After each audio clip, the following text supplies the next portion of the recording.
Alright, welcome to Chapter 8. We're going to be going over the late deterministic and stochastic radiation effects on organ systems. It sounds much more difficult than it actually is. Dose-response relationship curves. These really are just graphs to kind of demonstrate observed effects of radiation and how it applies based on the response to the amount of dose received. So the higher the dose, generally the higher the response or the effects will be. The dose usually goes up, so do most effects. Basically, you have two types. You have a linear or nonlinear. You'll have a linear, which will look just like a line going straight out. That can start anywhere on this x-axis. Nonlinear, typically going to be the S shape that you see here. The second one going from here all the way up. That means the dose is going to be affected. As the dose starts to go up, then the response or kind of the effects of that are going to go up sharply, and then it's going to kind of level out at the very top portion of that. Non-threshold relationship means that any radiation dose will produce a biologic effect. So this right here in this corner is considered to be non-threshold. That means there is no give between this point and this point where you will see effects. So as soon as you get a dose of radiation, you're going to get a response immediately.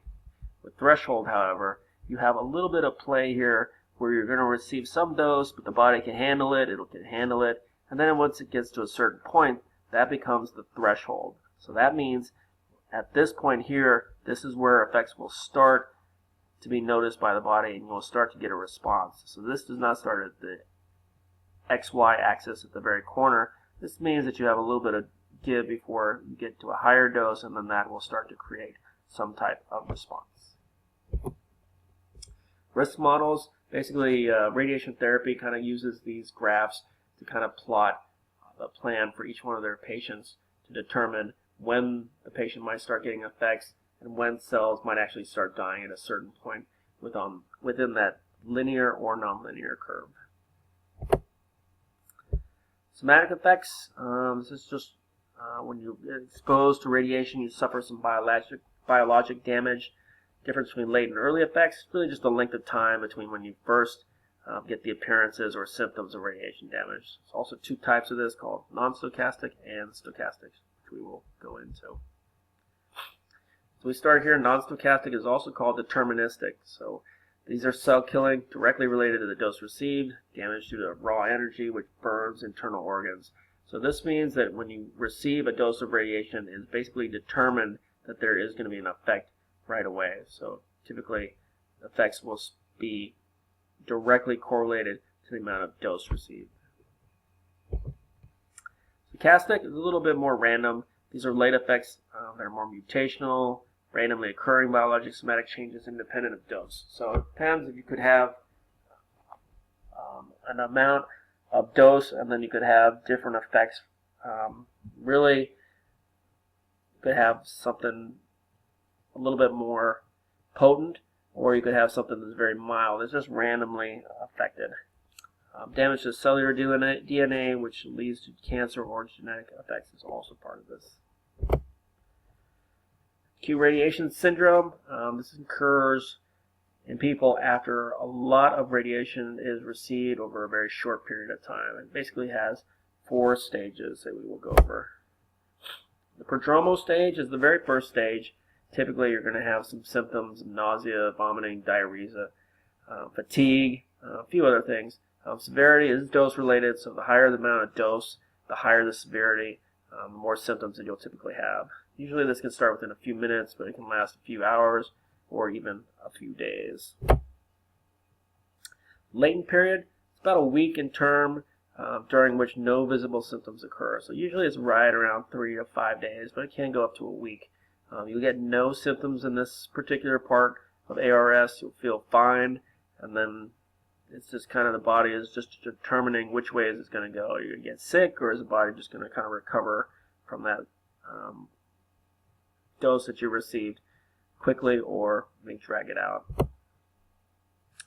Manifest illness. This is when the body is not recovering. You're going to go into apathy, confusion, decrease in red and white blood cells. The rest of the symptoms listed on there as well. Quite a few things on there.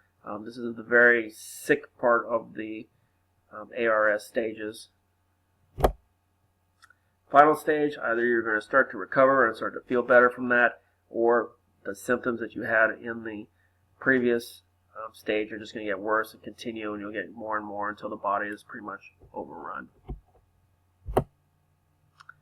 Forms of ARS, hematopoietic syndrome, bone marrow syndrome occurs when whole body doses of ionizing radiation ranging from 100 to 1,000 rads are received. So really, what you need to remember about this is similar to like hemoglobin, and with the same prefix here, is that it is related to blood cells within the body. So the white blood cells, red blood cells, platelets all get affected. Platelets can kind of go down with a significant amount of dose. Red blood cells will not kind of reproduce as the body has lost them during a severe amount of exposure. White blood cells, those are obviously what's going to repair some of the damage within the body. If that gets knocked down at all, then what happens is that the body cannot repair itself. GI syndrome, really the cells within the GI tract are pretty sensitive to the effects of radiation. Usually up to 600 rads will be a significant amount to affect the epithelial tissue on there. The body is not absorbing nutrients or even craving water or any type of vitamins and minerals, then basically if you're not eating, basically it's a symptom that you're not going to make it for very long. Cerebrovascular, up to about 5,000 rads. So this is a significant amount of radiation. Death usually occurs within a few hours or a few days. Fluid will usually leak into the brain. The whole system is basically overrun. The cells are not going to function as they normally do. A lot of the nucleus is going to be damaged in most of the cells, and the whole body just kind of goes haywire. Sublethal doses of radiation, repair and recovery are possible. Surviving cells begin to repopulate. Approximately 90% the damage can be repaired. 10% is considered to be irreparable, depending on how much dosage is received. This is pretty accurate in terms of the amount of cells that can repopulate and then go right back into homeostasis of the body if it occurs quickly enough. Late somatic effects occur after a period of months or years of radiation. Those include three things: carcinogenesis, cataractogenesis, and birth defects. Effects directly related to the dose received are called non-stochastic somatic effects. First trimester of pregnancy is the most critical period for radiation of the exposure of the embryo fetus. It's because of all the changes that's going on to basically create this little embryo as it turns into a fetus and eventually into a child. This is where most of kind of the foundation is being put down within the baby. So the very first trimester is very important. So it's very important that you ask your patients if the possibility of pregnancy occurs, because they may be early for them. They may be in the first month and really not even know or miss their first period. So you have to be very, concerned and have to really do your job, pay attention to that. Congenital abnormalities between weeks 10 days and 6 weeks after conception. So if they get radiated within that amount of period, there can be some abnormalities. Skeletal, usually between weeks 3 and 20, so a little bit further down the line. But typically, if you are familiar with the ultrasounds that they do at between 16 and 20 weeks, they're really looking for those skeletal abnormalities during that ultrasound. Because once you get past that 20-week mark, basically the skeleton will be as you see it, and there's probably not going to be any kind of abnormalities associated with that. Radiation exposure in later trimesters can cause congenital abnormalities, functional disorders, and predisposition for the development of childhood cancer. So it can still occur. I would say it's probably not as critical in the second and third trimesters.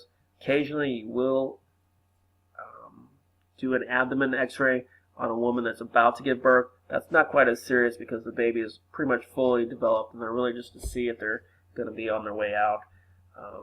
But you may do an abdomen x-ray for something like a kidney problem where they want to find out if the mom's kidneys are functioning properly, because if they're not, then there's a possibility that the mother could die during the childbirth.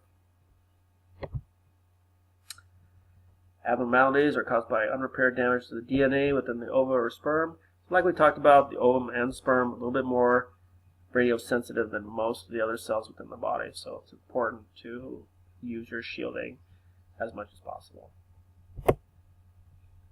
Some carcinogenesis examples. 1920, radium washed out painters.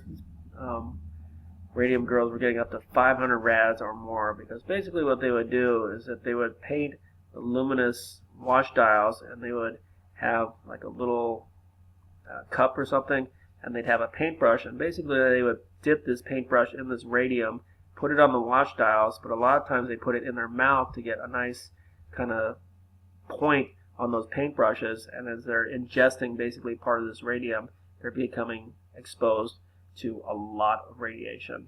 And there's quite a bit of information on the radium wash girls. You can look it up on Google. They would typically get oral cancer, they get goiters around their neck, pretty much all around their face because of the amount of exposure directly into the mouth. 1945, atomic bomb survivors, higher incidences of leukemia. They were getting up to 100 rads. It depends where you were within the blast zone, but leukemia, basically blood cancer, so the hematopoietic syndrome definitely taking an effect there. Chernobyl disaster, complete meltdown. They had to eventually shutter that plant and limit the amount of people that could even go into that area. Litvinenko poisoning, 2006. If you're familiar with Vladimir Putin, it's said or rumored that he had something to do with this poisoning of this agent that kind of went rogue, and he found out about it. So it's well documented that he was poisoned, ingested with some radiation, and then as he swallowed it, it basically made him go downhill quite quickly. He went through the stages of ARS and then eventually died. Doubling dose, radiation dose that causes the number of spontaneous mutations occurring in a given generation increase to 2 times their original number. So not so much that you hear about this. A lot of people think doubling dose is more like the repeat x-rays, but it is not. It has a very clear definition. So make sure you read up on that a little bit. Really, just keep your workstation clean. Make sure you're using your shields. I would say that ARS is something you probably never have to worry about, but it is important to go through those 4 stages and know what we're talking about with that. We'll get more into the late determinant, or the, chapter 9, the late deterministic. We just covered the early deterministic on this so far. I may have misquoted that, but we'll get into the following PowerPoint as soon as we're done with this one.